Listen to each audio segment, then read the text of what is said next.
हमारे ज़बरदस्त से यमी से बीफ पकौड़ा रेडी हो गए हैं, जो कि हमने बहुत ज़बरदस्त रेडी किए हैं और ये बहुत ही ज़्यादा टेस्टी रेडी हुए हैं। बहुत आसान तरीका है इसको बनाने का, बहुत ही ज़्यादा जूसी और ये यमी रेडी हुए हैं।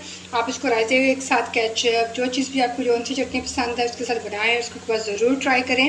आप लोगों को यकीनन बहुत ज़रूर ट्राई कीजिएगा, अपना फीडबैक दीजिएगा। बहुत शुक्रिया।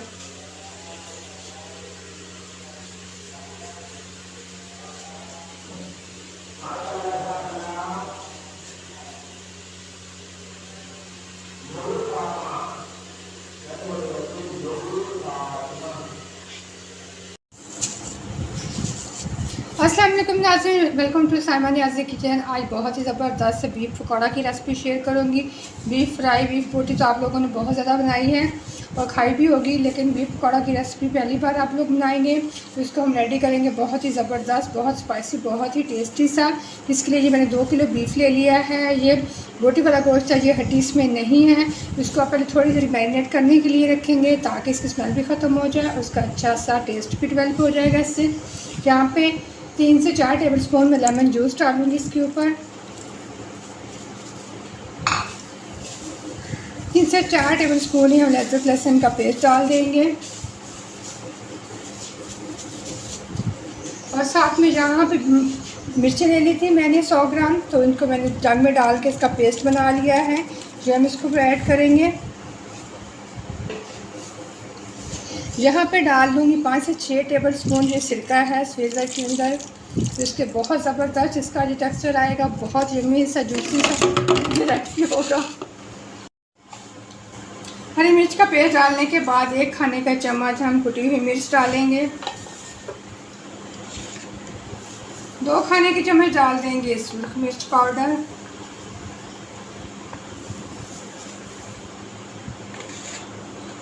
1 से 1.5 खाने का चम्मच डालेंगे हम नमक।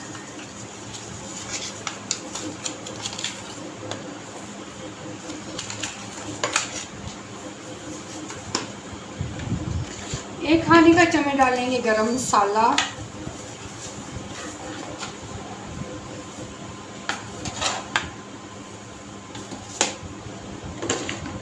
हाफ टी स्पून हम यहाँ पे डाल देंगे हल्दी।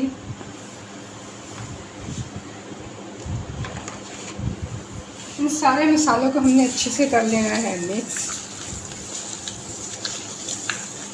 बहुत जूसी से, बहुत ज़बरदस्त से ये हमारे पकौड़े रेडी होंगे। आप लोगों ने रेसिपी को फुल वॉच करना है और रेसिपी को ज़रूर ट्राई करना है। आप लोगों को बहुत पसंद आएंगे। बहुत ही ज़बरदस्त से रेडी होते हैं पकौड़े। अच्छे से मिक्स कर लेंगे। अब इसको मैरिनेट होने के लिए रख देंगे। जितना भी आप लोगों के पास टाइम हो आप इसको रख सकते हैं। जितना ज़्यादा देर पड़ा रहेगा उसका टेस्ट उतना ज़्यादा अच्छा आएगा।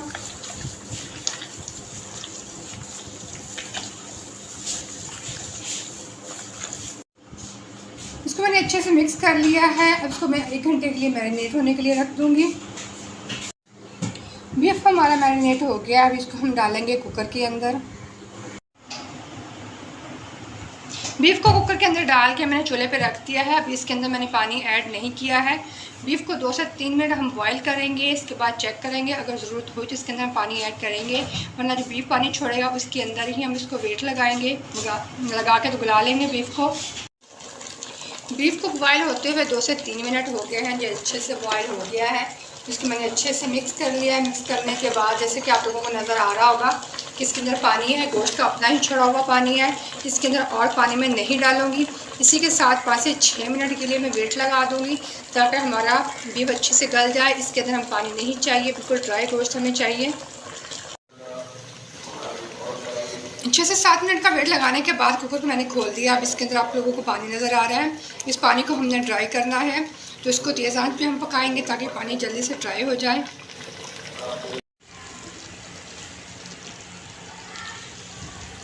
मसाला बिल्कुल ड्राई हो गया है। इसको मैंने अच्छे से पका लिया है, इसका पानी खुश कर दिया है। अब इसको डालेंगे हम खुले बर्तन के अंदर।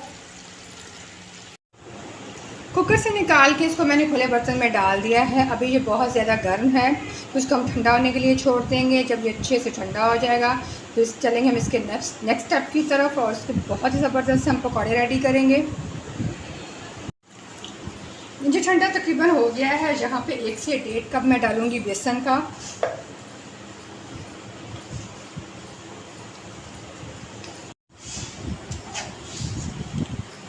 तकरीबन 1.5 कप मैंने बेसन का डाल दिया इसके अंदर, और डालेंगे तकरीबन 1 कप मैं इसके अंदर मैदे का डालूँगी। इसके बाद डाल देंगे 1 कप मैदे का हम डाल देंगे इसके ऊपर। डालने के बाद इसको हमने अच्छे से कर लेना है मिक्स। इसमें 1.5 कप मैंने बेसन डाल के 1 कप मैदे का डाल के तो इसको मैंने अच्छे से डाल दिया है। मैदे से इसकी बाइंडिंग बहुत अच्छी आएगी, तो इसको मैंने अच्छे से मिक्स कर लिया है। ये पकौड़ों के लिए हमारा बिल्कुल मिक्सर जो रेडी हो गया है। जो हमारा बीफ, तो अब ऑयल को मैंने गर्म होने के लिए रख दिया है। अब इसको हम ऑयल के अंदर डाल के बहुत ही ज़बरदस्त से यम्मी से हम ये अपने पकौड़े रेडी करेंगे। ऑयल गर्म हो गया है, अब इसके अंदर हम डालेंगे अपने मज़ेदार से पकौड़े। आप लोगों ने रेसिपी को ज़रूर ट्राई करना है, बहुत ही टेस्टी ये बीफ पकौड़ा रेडी होते हैं। आप लोगों को बहुत ज़्यादा पसंद आए, ये रेसिपी को ज़रूर ट्राई करें और अपना फीडबैक दें।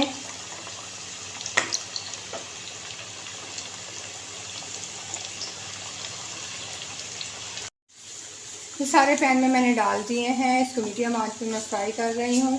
ये चिकन डालते ही आप ये फ़ौरन पकना शुरू हो गए हैं, तो इसके साइड आप आराम से चेंज कर सकते हैं। इसको हम हल्की हल्की आंच पे पकाएंगे और बहुत ज़बरदस्त इसको हम रेडी करेंगे। इसको पकने में ज़्यादा टाइम नहीं लगेगा, ऑलरेडी ये पका हुआ है, तो हल्का सा लाइट ब्राउन होने का हम इंतज़ार करेंगे।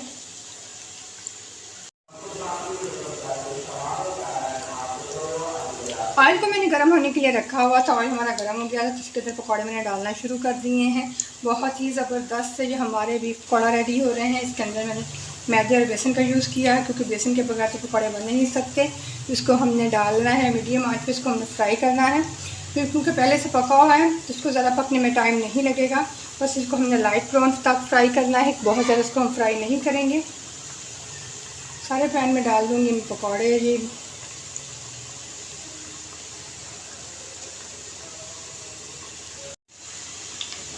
पकौड़े हमारे फ्राई हो रहे हैं, इसके मैं चम्मच ला के साइडें मैंने पलट दी हैं। ये देखिए बहुत ज़बरदस्त कलर आ रहा है, बहुत ही ज़बरदस्त हमारे पकौड़े रेडी हो रहे हैं। देखिए मुँह में पानी आ रहा है, बहुत ही ज़बरदस्त, बहुत ही टेस्टी। आपने एक बार बनाए तो उसके बाद बनाएंगे, तो इसको आप ज़रूर ट्राई करें। थोड़ा सा मैं और फ्राई करूँगी, उसके बाद हम इसे निकालेंगे।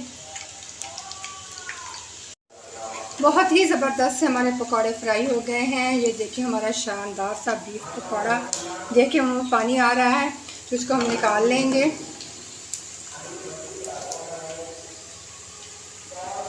ये देखिए हमारे ज़बरदस्त से पकौड़े हमने निकाल लिए थे जो फ्राई हो गए थे। अब मैंने नए पकौड़े भी इसके अंदर डाल दिए हैं, इसको भी हम अच्छे से पका लेंगे। इसी तरह करके हम सारे पकौड़े अच्छे से फ्राई कर लेंगे। उसके बाद मैं आप लोगों को इसकी फाइनल लुक दिखाऊंगी, कितने शानदार हमारा बीफ पकौड़ा रेडी हुआ है। हमारे ज़बरदस्त से यम्मी से बीफ पकौड़ा रेडी हो गए हैं, जो कि हमने बहुत ज़बरदस्त रेडी किए हैं, और ये बहुत ही ज़्यादा टेस्टी रेडी हुए हैं। बहुत आसान तरीका है इसको बनाने का, बहुत ही ज़्यादा जूसी और ये यम्मी रेडी हुए हैं। आप इसको रायते हुए एक साथ केचप, जो चीज़ भी आपको जो सी चटनी पसंद है उसके साथ बनाएं, उसको एक बार ज़रूर ट्राई करें। आप लोगों को यकीनन पहुंचिएगा, अपना फीडबैक दीजिएगा। बहुत शुक्रिया।